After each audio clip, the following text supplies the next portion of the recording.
और यहाँ पर आपको खबर दें, कराची के इलाके तारिक रोड दुपट्टा गली में डकैती की वारदात में ताजिर को 80 लाख रुपए से महरूम कर दिया गया है। वारदात की सीसीटीवी फुटेज भी सामने आ गई है। आपको अपडेट कर रहे हैं, कराची में तारिक रोड में यह वाकया पेश आया है, जहां पर दुपट्टा गली में डकैती की वारदात में ताजिर को 80 लाख रुपए से महरूम कर दिया गया है।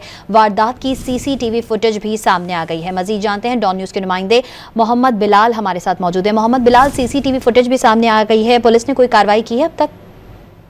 जी बिल्कुल, देखिए फैजाबाद के इलाके में डकैती की बड़ी वारदात हुई है। वारदात में ताजिर से 80 लाख रुपए छीन कर फरार हुए हैं। डकैत तारिक रोड दुपट्टा गली में वाकई दफ्तर के दरवाजे से पैसे से भरा कार्टन लेकर फरार हुए, जबकि सीसीटीवी फुटेज के मुताबिक मोटरसाइकिल सवार 2 मुसल्लम मुलजिमान ने वारदात की है। एक मुलजिम ने हेलमेट और दूसरे ने कपड़े से मुंह को छुपाया हुआ था। कार्टन में 80 लाख रुपए का दावा ताजिर की जानिब से किया गया है, जबकि वाकई का मुकदमा फैजाबाद थाने में दर्ज कर दिया गया। पुलिस हुकाम की जानिब से कहा गया है कि सीसीटीवी फुटेज की मदद से मुलजिमान को जल्द गिरफ्तार कर लिया जाएगा। जी बिलाल खान अपडेट कर रहे थे, आपका बहुत शुक्रिया।